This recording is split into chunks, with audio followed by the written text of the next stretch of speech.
Hello again, my name is Ioana, and this week's case study was actually my favorite. It was represented by this company, Merck, that had to make a decision between spending millions of dollars for developing this effective drug for people affected with river blindness or not investing at all. Well, the issue here is that the people that were affected by this drug couldn't actually afford to purchase the drug. So also, even if the company would decide to invest time, research, staff into this drug, the drug might not even end up being successful. So to just give a little bit of information about the disease, it is caused by a worm that is carried by the black flies. So after I read the effects, I was terrified. They include blindness, awful itching that people would even end up killing themselves. So in 1978, I found out that actually 18 million people were infected by this worm, and half of them had severe symptoms. So after I look at these numbers and at the effects that the disease produces, I have no doubt whether or not the company should invest into research and development for the drug. But I'm gonna get back to that, to my decision after I discuss the point of view of the three philosophers mentioned in the assignment. So, according to Robert Frank, this is the first philosopher I'm going to be talking about, engaging in a socially responsible action is actually benefiting the companies. And companies that are socially involved have better profit long-term than the ones that don't. So let's say even if an owner and a manager is not interested at all in the welfare of the society, and they still are choosing to engage in these activities and be socially responsible, because that actually is going to benefit the firm and increase the profit. On the other side of the spectrum is Milton Friedman, who he believes that businesses should use their resources and knowledge only to increase the profit and should not spend any money, time, resources on any cause of the society. Going back to Robert Frank, there are 5 ways that the socially involved firms are benefiting. They solve commitment problem with customers, employees, other firms, and they also reflect the customers' and employees' moral values. It's pretty self-explanatory that the first 3 help avoid the commitment problem that might arise, and the last 2 help profits, because the buyers are willing to pay more for the products or services of a firm that is socially responsible, and also the firm is going to have huge advantages when hiring.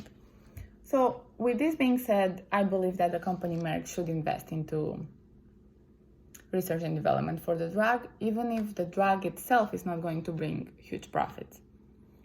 By taking that action, the drug is going to be helping millions of people, which will significantly increase the brand recognitions of the firm.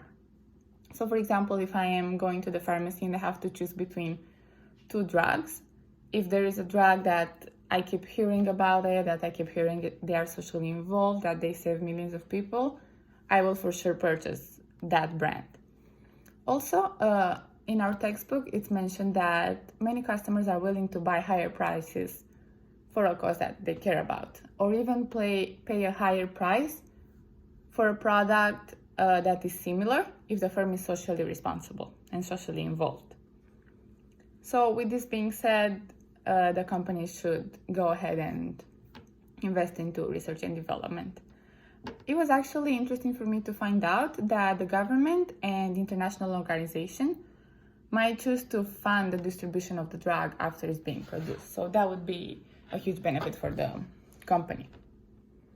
And another benefit that Robert Frank talks about, I mentioned it earlier, but I'm going to go into depth now. When conducting research, it's crucial for employees to be skilled, knowledgeable, experienced. So it's so much more easier for a firm to recruit this kind of staff if the firm is morally ethical and care about society and not about the profit. So if I were to be looking for a job, if if I hear that a company is not caring about the profits but is caring about employees and customers, I'm more likely to opt for that position at that company. Moving on to Amartya Sen. I hope I pronounced his name correct. So in his writing, Does Business Ethics Make Economic Sense? He talks about Adam Smith, which is the father of economics, and he gives us example about the butcher, the brewer, and the baker. Famous example. So he believes that the society does not benefit because these three care about the society, but because they care about themselves. So the butcher, the brewer, and the maker want the society money, and the society want their product. So this exchange benefits, and the society and also the companies benefiting from this.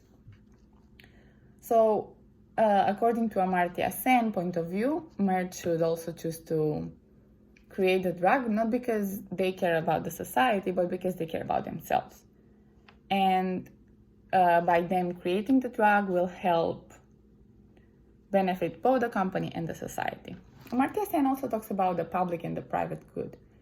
And we all know that the public good is the one that benefits everybody, like fresh air, great economy, disease-free environment, pandemic-free environment nowadays. And having the cure for a disease that affects 80 million people is for sure public good. And of course, it's going to benefit the society. Moving on to Lynn Sharp-Payne point of view. He believes that everything starts from the top down, and managers are the one that set the behavior of the company. So with this being said, if the managers make unethical decisions like not producing a drug just because the drug is not going to give huge profit, then the employees, the staff, is more likely to take unethical business practices. So for example, Merck corporate philosophy is, it's not for the profits will follow, and if we remember that, they have never failed to appear. So with this being said, if every employee in the company is not focused on how much money they are making, but they are focused on the society, on the customers, suppliers, on the other employees, the profits will come. So Lynn Sharp-Payne talks about the importance of ethics and legal compliance programs. And there are some examples that show how beneficial that the fact that the managers are ethical shows the benefits that this brings to a company. So with this being said, I do believe that by making the decision to continue the research for the drug, the company is going to significantly increase the commitment and ethical involvement into the society of each employee of the company. As Payne said, everything starts with management. So to summarize, it's true that the customers live in one of the poorest countries and they cannot afford to pay for the drug. And maybe the company is not going to have huge profits by discovering the drug. I still believe Merck should continue investing and finding the cure for river blindness. All these three philosophers mentioned above emphasize the benefits of actually being ethical correct. And to be honest, when I first read the case study, I thought to myself that, okay, from a business point of view, the company should not invest into this research. It's going to cost them so many millions of dollars, so much time, and then they're not going to be able to get it back. And at first I thought, okay, the company should not invest into this drug.